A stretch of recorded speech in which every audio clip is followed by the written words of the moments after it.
Hello and welcome to my YouTube channel. Myself Mir Siraj. आज हम बात करने वाले हैं क्लास 9th के जो फिजिक्स का चैप्टर है वर्क एनर्जी एंड पावर, उसके बारे में।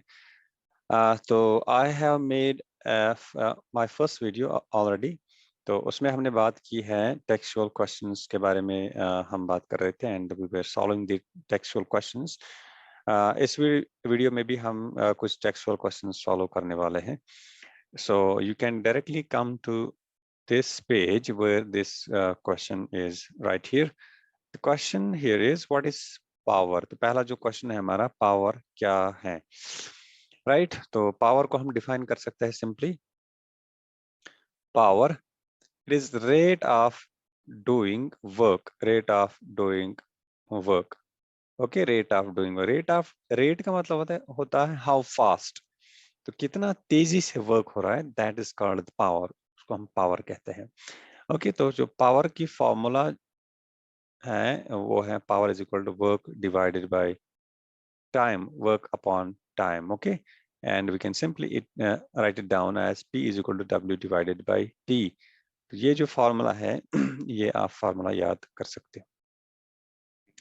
Okay, so the question number second is define 1 watt of power. This is question first and question second. Define 1 watt of power. तो पावर 1 कब होगा? यहाँ पे इस इक्वेशन फर्स्ट में आप सिंपली देख सकते हो, पावर 1 कब होगा? जब वर्क डन 1 होगी एंड टाइम भी 1 होगा। दैट मीन्स पावर जो फॉर्मूला है that is work upon time. तो पावर 1 कब होगा? जब वर्क भी 1 होगी। दैट मीन्स वर्क को हम मेजर करते हैं जूल में। That means one when work is 1 joule and time is 1 second. तो यहाँ पे हम सिंपली कह सकते हैं पावर 1 वाट होगा कब? when 1 joule of work is done, when 1 joule of work is done in 1 second, right? in 1 second, 1 second में अगर 1 जूल ऑफ वर्क होती है तो हम उसको कहेंगे 1 watt. Okay, so let's move to the question 3.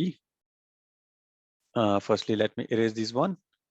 I hope you have taken note of these questions. So, okay, so moving to the question 3.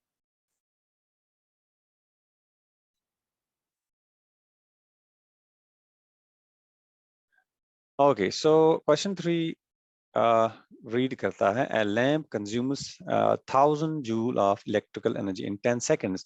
What is its power? तो यहाँ पे power की जो फॉर्मूला है वो हमने बार बार लिखनी है। And here work done is 1000 joule, 1000 joule, and the time is here 10 second. We can write power is equal to W by T, which is equal to 1000 joule divided by 10 second. तो ये होगा 100 joule per second. That is nothing but watt, 100 watt. Okay. Question 3. Question 4. Define average power. जिस तरह से power बराबर है W work done upon time, average power बराबर होता है, average power is equal to total work done, total work done. Okay, total work done upon total time taken, upon total time taken. यहाँ पे हमें average लेना है basically. Average का मतलब ही होता है टोटल टोटल वर्क डन। अगर हम एवरेज पावर की बात करें, total work done upon total time taken, so it will be the power. Okay, so let's move to the another page and let's move to the last exercise of this textbook. And you can see the question here. Look at the activities listed below. Reason out whether or not work is done in the light of your understanding of the term work. तो इनमें हमें बताना है कि work कहाँ पे हो रही है और कहाँ पे नहीं हो रही है। तो you can easily do it. I hope so. तो फर्स्ट है Suma is swimming in a pond. तो Suma swim कर रही है pond में. Is he doing work? Yes, he is. She is actually doing work. Yes, she is actually doing work because Suma जब force लगा रही होगी वाटर पे, तो वो वाटर उस पे according to Newton's third law of motion उस पे वापस फोर्स लगा रही होगी and Suma will be diving forward, right? तो सुमा फोर्स लगा रही है अपोजिट डायरेक्शन में और डिस्प्लेस हो रही है इस डायरेक्शन में। ओके, तो यहाँ पे फोर्स भी लग रहा है और डिस्प्लेसमेंट भी हो रही है, दैट मीन्स यहाँ पे वर्क डन हो रहा है, right? Second, a donkey is carrying a load on its back. Donkey load carry कर रही है उसके बैक पे, क्या यहाँ पे वर्क हो रहा है? नो। फॉर एग्जाम्पल, अगर यहाँ पे ये लेडी है, इस लेडी के सर पे कोई चीज है और ये लेडी मूव कर रही है, राइट? तो इसके जो सर पे चीज है, यहाँ पे डिस्प्लेस इस डायरेक्शन में हो रहा है। अगर ये इस डायरेक्शन में चल रही है ये लेडी, एंड इसके सर पे जो ये मास है, तो ये मास इस पे अपोजिट डायरेक्शन में ऐसे डाउनवर्ड की तरफ फोर्स लगा रहा होगा। तो फोर्स एंड डिस्प्लेसमेंट के दरमियान जो एंगल है, that is 90 degree. So we have studied about it that if the angle between force and work, between force and displacement, if theta is 90 degree, then work done is zero. Work done वहां पे zero होगा. Okay, तो यहाँ पे zero work होगा, यहाँ पे कोई भी work नहीं होगी. Sorry, इस वाले केस में डोंकी के केस में यहाँ पे वर्क डन नहीं होगी, इस वाले केस में वर्क डन नहीं होगी. Third, a windmill is lifting water from a well. Windmill well से वाटर लिफ्ट कर रही है, क्या यहाँ पे वर्क डन हो रहा है? यस, एग्जैक्टली, यहाँ पे वर्क डन हो रहा है. बिकॉज अगर फॉर एग्जांपल मान लो ये एक बाल्टी है जो विंडमिल उठा रही है ऊपर की तरफ, राइट? तो नीचे की तरफ कौन सा फोर्स इस बाल्टी पे लग रहा था? यस, इस पे लग रहा था ग्रेविटी का फोर्स, mg का फोर्स, ग्रेविटी का फोर्स. और ऊपर ऊपर कौन सा फोर्स लग रहा है? ऊपर इस विंड मिल का फोर्स लग रहा है, राइट? तो ऊपर ऊपर फोर्स लग रहा है और नीचे भी एक ग्रेविटी का फोर्स लग रहा है, लेकिन डिस्प्लेस किस डायरेक्शन में हो रहा है? ऊपर की डायरेक्शन में, राइट? तो ऊपर की डायरेक्शन में डिस्प्लेस हो रहा है और नीचे की डायरेक्शन में फोर्स लग रहा है, एंड दैट मीन डिस्प्लेस भी हो रहा है और फोर्स भी लग रहा है, दैट मीन्स यहाँ पे वर्क डन हो रहा है. A green plant is carrying out photosynthesis. तो यहाँ पे कोई वर्क हो रही है? नो, यहाँ पे कोई भी वर्क नहीं हो रहा है, बिकॉज यहाँ पर डिस्प्लेसमेंट की कोई बात नहीं है, right? Okay, so an engine is pulling a train. एक इंजन ट्रेन को पुल कर रही है, तो यहाँ पे वर्क हो रही है? यस, वर्क हो रही है, बिकॉज अगर यहाँ पे मान लो ये एक ट्रेन है, consider this one as a train, तो यहाँ पे एक इंजन इस पे लगा हुआ है, इंजन यहाँ इसको पुल करेगी, राइट? तो दैट मीन्स फोर्स इसी डायरेक्शन में होगा और इंजन ये जो ट्रेन है ये भी इसी डायरेक्शन में डिस्प्लेस होगा. तो फोर्स और डिस्प्लेसमेंट एक ही डायरेक्शन में है, राइट? तो यहाँ पे वर्क डन हो रहा होगा और यहाँ पे पॉजिटिव वर्क होगा. जब फोर्स और डिस्प्लेसमेंट एक ही डायरेक्शन में हो तो वहां पे वर्क डन पॉजिटिव होती है, एंड जब वर्क डन और फोर्स अपोजिट डायरेक्शन में हो तो वहां पे वर्क डन जीरो या सॉरी नेगेटिव होती है, राइट? एंड यहाँ पे हमने सीखा जब वर्क डन जब फोर्स और डिस्प्लेसमेंट के दरमियान एंगल 90 डिग्री हो, वर्क डन जीरो होगा. Okay, so moving to next. Food grains are getting dried in the sun. तो यहाँ पे वर्क डन क्या है? जीरो है, क्योंकि यहाँ पे डिस्प्लेसमेंट की कोई बात नहीं है. A sailboat is moving due to wind energy. तो यहाँ पे वर्क डन हो रहा है? नहीं हो. यस, यहाँ पे वर्क डन हो रहा है, sorry, because sail boat is moving due to wind energy. For example यहाँ से विंड एनर्जी आ रही है और यहाँ पे मान लो एक सेल बोट है, राइट? तो इस पे जब फोर्स लगेगा तो ये सेल बोट इस डायरेक्शन में मूव करेगा, राइट? तो यहाँ पे डिस्प्लेसमेंट भी हो रही है और फोर्स भी लग रहा है, दैट मीन्स यहाँ पे वर्क डन होगी. Okay, so I hope you have grasped these concepts and you have fully understood these concepts. So moving to the question number second.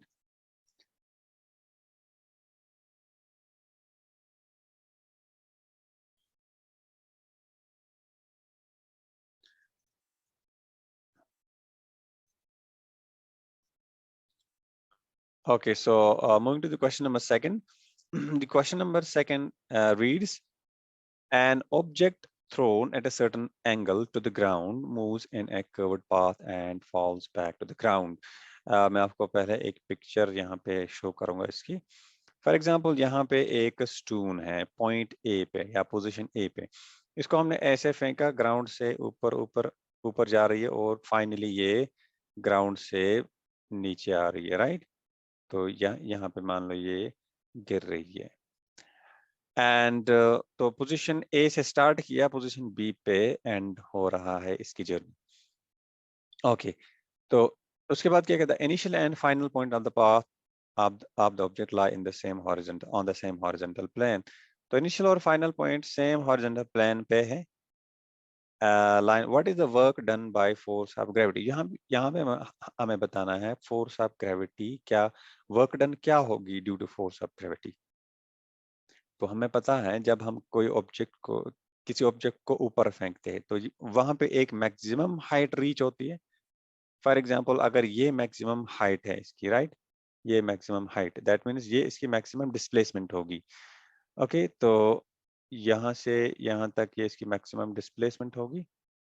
तो यहाँ पे फोर्स ऑफ ग्रेविटी किस डायरेक्शन में लग रहा है. यस, नीचे की डायरेक्शन में. क्योंकि जब हम किसी ऑब्जेक्ट को ऊपर फेंकते हैं तो ग्रेविटी उसको नीचे खींचती है, दैट मीन्स ग्रेविटी नीचे ही लग रही है, राइट. तो डिस्प्लेसमेंट ऊपर की डायरेक्शन में हो रहा है और ग्रेविटी नीचे की डायरेक्शन में लग रही है. That means force force equal to mg के बराबर है और ये डाउनवर्ड डायरेक्शन में है और डिस्प्लेसमेंट ऊपर की डायरेक्शन में हो रहा है. फॉर एग्जांपल अगर डिस्प्लेसमेंट h हुई है, राइट, h, तो वर्क डन किसके बराबर है, work done is equal to force multiplied by displacement. Force बराबर है mg मल्टीप्लाइड बाय वर्क क्या है, वर्क यहाँ पे सॉरी डिस्प्लेसमेंट क्या है, डिस्प्लेसमेंट फॉर एग्जांपल मान लो यहाँ पे h है. लेकिन चूंकि अपोजिट डायरेक्शन में है तो उसको मैं माइनस h ले सकता हूँ. सो this is mg minus mgh, right. तो अब देखो, अब जब यहाँ से जर्नी स्टार्ट होती है इसकी सेकंड जर्नी, अब यहाँ से डाउनफॉल इसका शुरू होगा.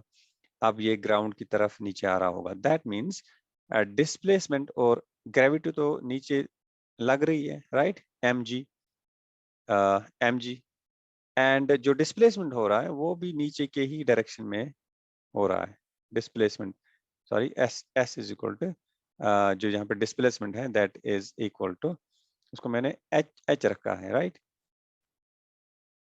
तो डिस्प्लेसमेंट एच है. ओके, तो डिस्प्लेसमेंट एच है, राइट. लेकिन ये इसी एच के बराबर होगा क्योंकि यहाँ पे ये जो हाइट है ये सेम है, राइट. तो एम जी भी इसी डायरेक्शन में है, एच भी इसी डायरेक्शन में है. दैट मीन्स वर्क डन होगी यहाँ पे F force multiplied by S. Force यहाँ पे एम जी है और एच है एच, तो एच ही है, right. So this is equal to M G H. तो टोटल वर्क डन क्या होगी, टोटल वर्क डन होगी, टोटल वर्क डन होगी वर्क डन होगी for example total work done, अगर मैं इसको W1 नाम रखता हूँ और इसका नाम रखता हूँ W2, टोटल वर्क डन होगी W1 प्लस W2, राइट. तो W1 है बराबर mgh माइनस mgh के एंड W2 बराबर है प्लस mgh. तो minus mgh plus mgh zero खत्म हो गया. That means total work done यहाँ पे जीरो है. ओके, तो total work done will be equal to zero by gravity. So I hope you have understood this concept. So I request you to note down these. I will erase this. Okay.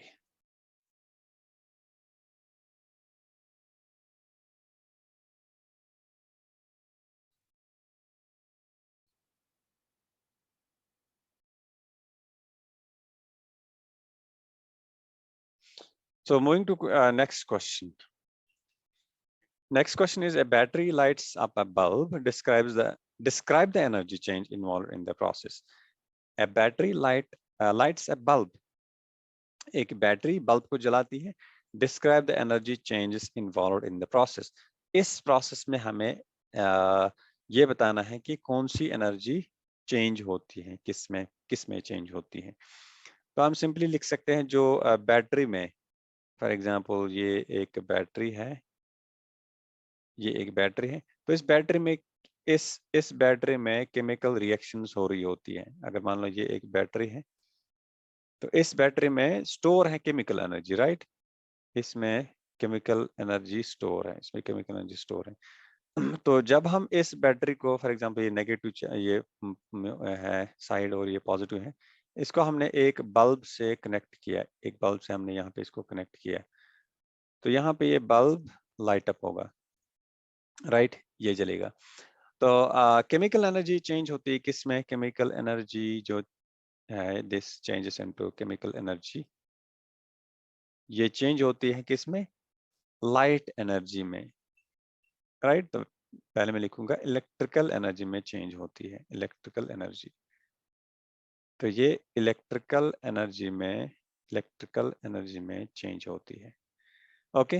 And electrical energy किस में change होती है? Electrical energy change होती है फिर light energy में plus heat energy में, right? Plus heat energy में, क्योंकि ये बल्ब हीट अप भी होगा एंड यहाँ पे जो वायर्स हैं ये भी हीट अप होंगे, तो ये हीट एनर्जी और लाइट एनर्जी में चेंज हो रही है।